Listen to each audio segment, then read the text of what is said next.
You ask Tiger to solve. This deals with linear equations with one unknown.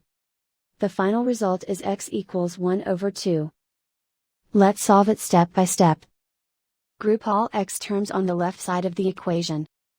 Subtract 8x from both sides. Simplify the arithmetic. Group like terms. Simplify the arithmetic. Isolate the x. Divide both sides by 52. Simplify the fraction. Find the greatest common factor of the numerator and denominator.